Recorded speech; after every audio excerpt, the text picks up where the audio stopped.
The sun was brutal on the old Tucson set in the summer of 1959. It beat down on the fake storefronts and dusty streets like a punishment from God, turning everything into a shimmering mirage of heat and exhaustion. Most of the crew had retreated to whatever shade they could find, fanning themselves with call sheets, counting the minutes until the day wrapped. But one young man stood at the edge of the set, watching. Clint Eastwood was 29 years old and nobody special. He had a contract with CBS for a television western called Rawhide, where he played a character named Rowdy Yates. It was steady work, decent money, and absolutely nothing like what he wanted to be doing with his life. Television was considered the minor leagues of entertainment, a place where actors went when they couldn't make it in the movies. Clint wanted movies. He wanted to be a real actor, not just a guy who hit his marks and said his lines and collected his paycheck every week. But wanting something and getting it were two very different things in Hollywood. He'd driven out to the Rio Bravo set on his day off, telling himself he wanted to study how a real Western was made. The truth was simpler. He wanted to see Dean Martin. Not John Wayne, though Wayne was a legend, the biggest star in Westerns, the man every cowboy actor was measured against. Wayne was too big, too intimidating, too much of an icon to approach. But Dean Martin was different. Dean Martin was cool in a way that Clint couldn't quite understand, but desperately wanted to learn. Clint had watched Dean's movies, listened to his records, studied the way he moved and talked and seemed to float through life without ever breaking a sweat. There was something there, some secret, some technique, some magic, that Clint needed to crack. So here he was, standing in the Arizona heat, watching Dean Martin pretend to be a drunk. The scene they were shooting was one of the film's emotional centerpieces. Dean played Dude, a former deputy who had fallen into alcoholism after a woman broke his heart. John Wayne's character was trying to help him sober up, get back on his feet, reclaim his dignity. It required Dean to show vulnerability, shame, desperation, emotions that seemed completely foreign to his public persona. And he was doing it brilliantly. Clint watched, transfixed, as Dean transformed himself into a broken man, the trembling hands, the averted eyes, the way his whole body seemed to collapse inward with shame. This wasn't the Dean Martin who crooned love songs and cracked jokes on television. This was someone else entirely, someone raw, wounded, painfully human. When the director called cut, Dean straightened up immediately, the broken drunk disappearing like smoke. He grabbed a glass of water from an assistant, made some joke that Clint couldn't hear, and sauntered off toward his trailer with that familiar lazy walk. Clint hesitated. He'd come all this way. He should say something, introduce himself, ask for advice. Something.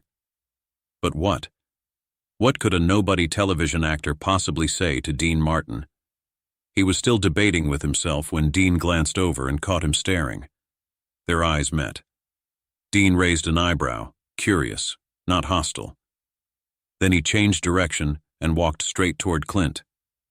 "You lost, kid?" Dean asked, his voice carrying that trademark warmth that made everything sound like an inside joke. Clint felt his face flush. "No, sir. I'm an actor. Television. I wanted to see how a real production works." "Television, huh?" Dean smiled slightly. "Which show?" "Rawhide. I play Rowdy Yates." "Rowdy Yates." Dean repeated the name like he was tasting it. "That's a hell of a name. You picked that yourself?" "No, sir. The writers did." "Smart writers. It's memorable." Dean pulled out a cigarette and lit it, taking his time. "So what do you think of how a real production works?" Clint scrambled for words. "It's incredible. What you were doing in that scene, the way you became that character. It was like watching someone disappear." Dean laughed softly. "Disappear? That's an interesting way to put it. I mean, on our show we don't have time for that kind of depth. We shoot an episode in 4 days. There's no room for nuance." "And you want nuance." "I want to be good, really good, not just competent." Dean studied him for a long moment. The gaze was more penetrating than Clint expected, those sleepy eyes seeing far more than they let on. What's your name, kid? Clint Eastwood. Clint Eastwood. Another taste test. That's a cowboy name if I ever heard one. Real or made up? Real. My father was Clinton Eastwood, I'm Junior. Dean nodded slowly as if this information mattered. Tell you what, Clint. You want to learn something about acting? Come to my trailer after we wrap today. I'll buy you a drink and tell you everything I know. He grinned. Shouldn't take more than 5 minutes. Before Clint could respond, Dean was already walking away, trailing cigarette smoke behind him like a signature. At 6:30 that evening, Clint knocked on the door of Dean's trailer. He'd spent the afternoon in a state of nervous anticipation, watching the rest of the day's shooting without really seeing it, rehearsing what he might say, what he might ask. It's open, Dean's voice called from inside. Clint stepped into the trailer. It was nicer than he expected. A small living room setup with leather chairs, a bar in the corner, and photos on the walls of Dean with various celebrities. Dean was sitting in one of the chairs, already out of his costume, wearing a simple white shirt and slacks. He looked relaxed, almost sleepy, but his eyes were alert. Sit down, Dean said, gesturing to the other chair. What do you drink? Whatever you're having. Dean smiled. Smart answer. Non-committal. Keeps your options open. He poured 2 glasses of bourbon and handed one to Clint. Although I should warn you, this is actually apple juice. I don't drink on set. Clint blinked. But your reputation is carefully managed fiction, Dean interrupted. The drunk thing, the lazy thing, the I don't care about anything thing, it's all an act. Has been for 30 years. He took a sip of his juice. First lesson, kid. Never believe anyone's public persona, including your own. Clint wasn't sure what to say. He'd built up an image of Dean Martin in his mind, the effortless cool, the casual indifference, and now he was being told it was all smoke and mirrors. So what's real? Clint asked.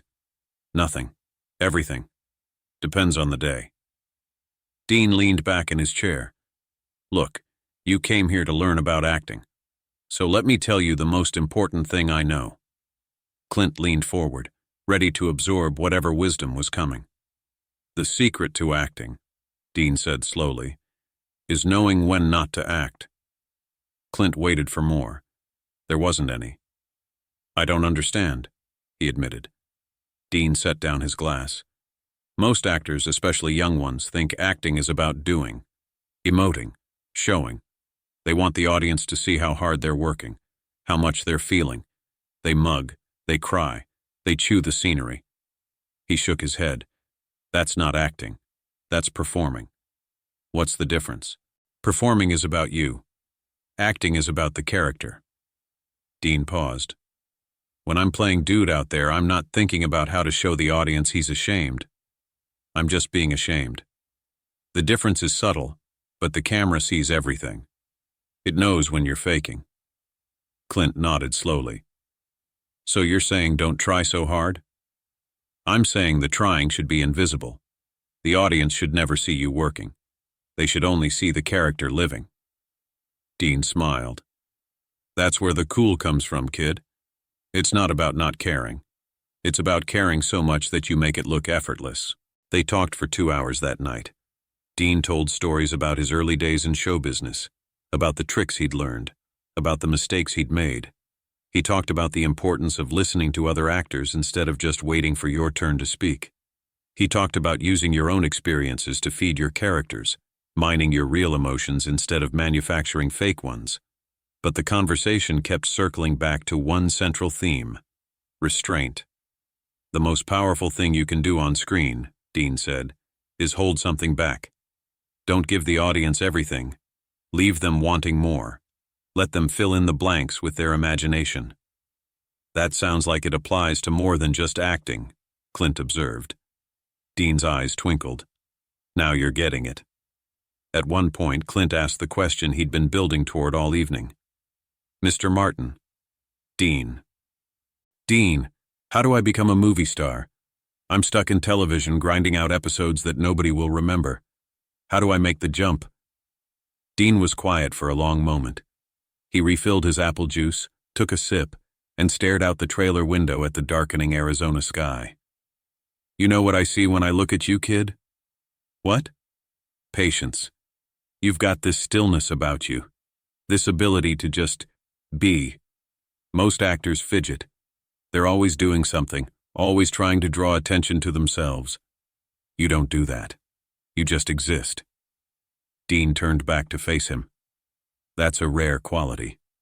Don't lose it. But patience doesn't get you movie roles. No. But it keeps you sane while you wait for them. Dean leaned forward. Listen to me, Clint. The movie business is a marathon, not a sprint. Most of the guys who make it big in their 20s burn out by 40. The ones who last are the ones who pace themselves. So what do? Just keep grinding in television and hope for the best? You keep learning. Every episode of that cowboy show you learn something new. Every day on set you get a little better. And when the right opportunity comes, and it will come, you'll be ready for it. How do you know it will come? Dean smiled. Because you showed up here today. You drove all the way to Arizona on your day off just to watch someone else work. That tells me you're hungry. And hungry people find a way. He paused. But let me give you one more piece of advice. The most important thing I'll tell you tonight. Clint straightened up. I'm listening. When you do make it, and you will, don't let it change who you are. This business will try to turn you into someone else. Studios will want to package you, brand you, turn you into a product. Don't let them. How did you manage it? I didn't, not always. The drunk persona, the Rat Pack image, a lot of that was manufactured. Marketing. And some days I look in the mirror and I don't know who's staring back. Dean's voice grew quieter. The man in the tuxedo, the guy who never takes anything seriously, that's not me. But I've played him so long that sometimes I can't find the real Dean underneath. So what do? I come to work. I do scenes like the one today, where I get to dig into something real. And I go home to my kids and try to remember that I'm just Dino from Steubenville, Ohio. He smiled sadly. It's harder than it sounds. Clint absorbed this in silence. He was getting more than acting advice here. He was getting a warning about the cost of success. Don't become your persona, Dean continued. That's the trap.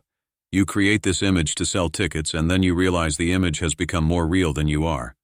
People start expecting you to be that guy all the time. And if you're not careful, you start to forget that you're allowed to be anything else. How do I avoid that? Keep something for yourself. Something private. Something the cameras never see. Dean's eyes grew distant. I watch westerns at night, alone. No one knows. It's stupid and simple, but it's mine. Find your version of that and protect it. The conversation wound down as the night grew late. Dean had an early call the next morning, and Clint had a long drive back to Los Angeles. But before Clint left, Dean said one more thing. You're going to be big, Clint Eastwood. I don't know when, I don't know how, but you've got that thing.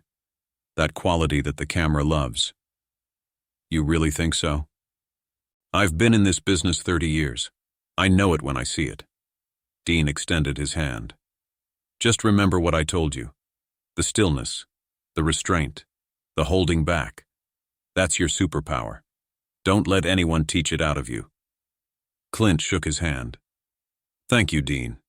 For everything. Don't thank me. Just remember me when you're accepting your Oscar. Clint laughed. That's a long way off. Dean smiled mysteriously. Time moves faster than you think, kid. Blink and you'll be my age wondering where it all went. Clint Eastwood drove back to Los Angeles that night with his head spinning. The conversation with Dean Martin had lasted only a few hours, but it felt like he'd received a lifetime of wisdom. He returned to Rawhide the next week, but something had changed. He watched himself differently now. He noticed when he was pushing too hard, when he was acting instead of being. He started to pull back, to leave space, to trust that the camera would find whatever he was feeling underneath. The directors noticed. His performances got better, subtler, more compelling. But Rawhide was still television, and Clint was still restless. The opportunity Dean had promised didn't come for another 5 years, and when it did, it came from the last place anyone expected. In 1964, an Italian director named Sergio Leone offered Clint a role in a low-budget Western being shot in Spain. The pay was terrible. The script was thin. Everyone in Hollywood told Clint he was crazy to take it. But Clint remembered what Dean had said. When the right opportunity comes, you'll be ready for it. He took the role. The movie was called A Fistful of Dollars, and it changed everything. The character Clint created, the man with no name, was built entirely on the principles Dean Martin had taught him that night in Arizona. Stillness, restraint, holding back. The character barely spoke, barely moved, barely showed emotion. And yet he was magnetic, compelling, impossible to look away from. Critics called it revolutionary. They said Clint Eastwood had reinvented the Western hero. But Clint knew the truth. He hadn't invented anything. He'd just applied what Dean Martin had taught him. The stillness was his superpower. Years later, after Clint had become one of the biggest movie stars in the world, after he'd won Oscars and directed classics and built an empire, an interviewer asked him about his early influences. "There were a lot of people who helped me along the way," Clint said in that famous quiet voice. But one conversation changed everything. A few hours with Dean Martin on the Rio Bravo set in 1959. "What did he teach you?" Clint was quiet for a long moment, demonstrating, perhaps unconsciously, exactly what Dean had taught him about the power of silence. "He taught me that the most powerful thing you can do on screen is hold something back. Let the audience come to you instead of chasing them." He paused. "But that wasn't the most important lesson." "What was?" "He taught me that success can destroy you if you let it. That you have to keep something for yourself, something private, something the world never sees." Clint's weathered face softened. "Dean told me to find my own version of watching old westerns at night, something that was just mine." "Did you find it?" Clint smiled slightly. "I did, but I'm not going to tell you what it is. That's the point." Dean Martin died on Christmas Day 1995. Clint Eastwood heard the news on his ranch in Carmel. He was 65 years old by then, one of the most respected figures in Hollywood, a director, actor, producer who had achieved everything the young man on the Rio Bravo set had dreamed about. He walked out onto his property that evening and stood in the fading California light, thinking about that conversation 36 years earlier. About a generous star who had taken time for a nobody. About lessons that had shaped an entire career. About the cost of fame and the importance of protecting whatever was real underneath the masks we wear. Clint didn't attend Dean's funeral. He wasn't a public griever, and he suspected Dean would have understood that. Instead, he did something else. Something private, something that nobody knew about. He watched Rio Bravo, the whole thing, alone in his living room, with a glass of bourbon that was actually bourbon. He watched Dean play the drunk trying to reclaim his dignity. He watched the vulnerability, the shame, the slow rebuild. He saw, even after all these years, the craftsmanship underneath the performance, the restraint, the holding back, the letting the audience fill in the blanks. When the movie ended, Clint sat in the dark for a long time. "Thank you, Dean," he said to the empty room, "for seeing something in a kid who hadn't earned it yet." The silence that followed felt like a response. In 2005, the American Film Institute asked Clint Eastwood to participate in a documentary about Dean Martin's legacy. Clint rarely did such things. He valued his privacy too much, but he made an exception for this one. "Dean Martin was underrated as an actor," Clint said on camera. "People remember the songs, the Rat Pack, the television show. But watch Rio Bravo. Watch The Sons of Katie Elder. Watch his dramatic work. The man could do anything." "Did you ever tell him how much he influenced you?" Clint shook his head. "We only met that one time on the Rio Bravo set. I was nobody. He had no reason to give me the time of day, but he did." He paused. "I never got to tell him what that meant, how much it shaped who I became. Do you regret that?" Clint considered the question for a long moment. "No," he said finally. "I think Dean knew. I think he saw what I would become before I did. That's why he talked to me that day. He smiled slightly. Some people have that gift, seeing potential before it's realized. Dean saw mine, and he gave me the tools to fulfill it. What would you say to him if you could? Clint's jaw tightened. For a moment, emotion flickered across that famously stoic face, there and gone in an instant, held back, restrained, exactly as Dean had taught him. I'd say thank you for the stillness, Clint said quietly. Thank you for teaching me to hold something back. And thank you for warning me about the cost of success before I had to pay it. He paused. But mostly, I'd tell him that I kept something for myself. Something private. Something the world never sees. His eyes glistened slightly. Just like he told me to. And it saved my life, Dean. Your advice saved my life. The interview ended there. Clint stood up, shook hands with the filmmakers, and walked out into the California sunshine. He never did another interview about Dean Martin. Some things he had learned were better left unsaid. Some lessons were better demonstrated than explained. And some debts could never be repaid, only honored, quietly, privately, in the spaces between what the world sees and what we keep for ourselves. That's what Dean Martin taught Clint Eastwood in a trailer in Arizona in 1959. Not just how to act, how to survive,